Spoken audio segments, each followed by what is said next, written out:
Bonjour à tous et bienvenue sur la chaîne Entre Brushing et Cuisine. Aujourd'hui je vous retrouve pour réaliser de nouveau un basique de la pâtisserie. Nous allons aujourd'hui réaliser des choux et le craquelin qui va dessus. Je vous mets ici deux vidéos qui justement ont utilisé cette recette et qui étaient complètement délicieuses. C'est parti pour la recette du craquelin d'abord. Il va nous falloir de la farine, du beurre pommade et du sucre roux. Et c'est hyper simple, on va tout mélanger ensemble. C'est parti. Je commence déjà par mélanger ma farine avec mon sucre roux et je rajoute mon beurre.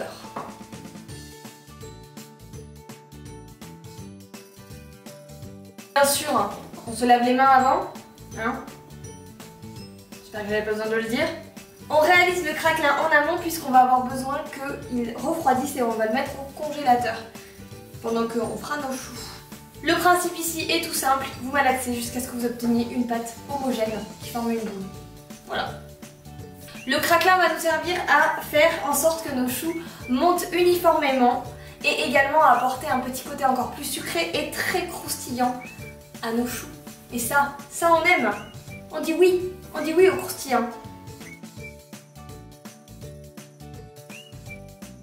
Et voilà, tout simple, rapide et vous allez voir, ça fait toute la différence. Maintenant je vais prendre deux feuilles de papier sulfurisé et mettre mon craquelin dessus. Et on l'écrase pour avoir une épaisseur à peu près de 1 à 2 mm. Je vais maintenant pré-emporte-piécer ma pâte pour que ce soit plus simple une fois qu'elle sortira du congélateur. Une fois que c'est fait, je vais remettre mon papier sulfurisé dessus et mettre le tout au congélateur. Le plus à plat possible bien sûr. On continue maintenant avec la recette des choux. Pour cela, il vous faut de l'eau, une pincée de sel et de sucre, du beurre, des œufs et de la farine. Et je commence par mettre tout simplement mon eau dans une casserole. Je rajoute ma pincée de sel et de sucre. Et je rajoute mon beurre. Je mets maintenant ça sur le feu, à feu moyen, voire vif, jusqu'à ce que le beurre est complètement fondu et que l'eau commence à frémir. Une fois que mon eau sera prête, je vais rajouter d'un coup, en dehors du feu, la farine.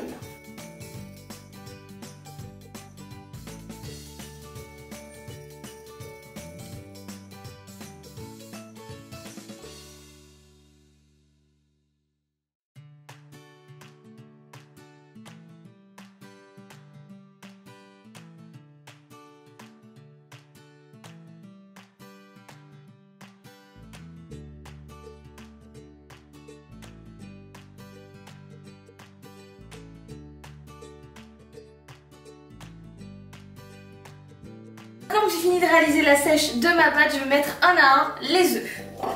J'espère que vous avez des bras, parce que c'est le moment un peu galère de la recette.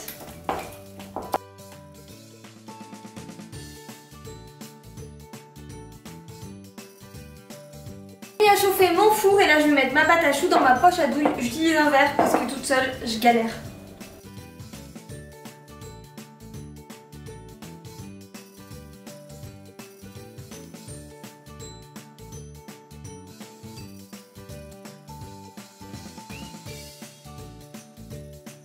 J'ai maintenant ici des feuilles de papier sulfurisé, donc elles ont des taches. Puisque je m'en suis déjà servi, pour des macarons, j'ai juste retourné la feuille pour éviter de gaspiller. Comme ça j'utilise l'autre côté pour les choux. Et je vais maintenant les dresser, moi je vais faire des tout petits choux donc je ne vais pas mettre beaucoup de matière. Pour utiliser une poche à douille, vous appuyez avec la main d'en haut et vous dirigez avec la main d'en bas.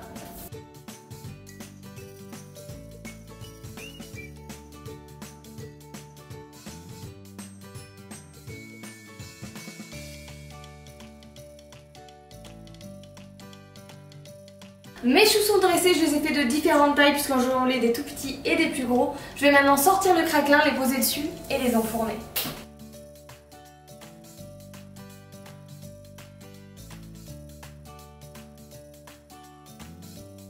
J'enfourne maintenant ma première fournée, je vais les mettre à four chaud 10 minutes à 200 degrés puis 20 minutes à 160. Voilà à la fin de la cuisson ce que vous obtenez, des choux bien gonflés, bien ronds, très uniformes au niveau de la cuisson. Pour la suite de la recette que je vais faire là, je vous propose de cliquer juste ici. Elle va être pas mal bonne. Je l'ai déjà goûté. On est mal. On est très mal. J'espère que cette vidéo vous a plu. Moi je vous dis à très vite pour une nouvelle recette. Salut!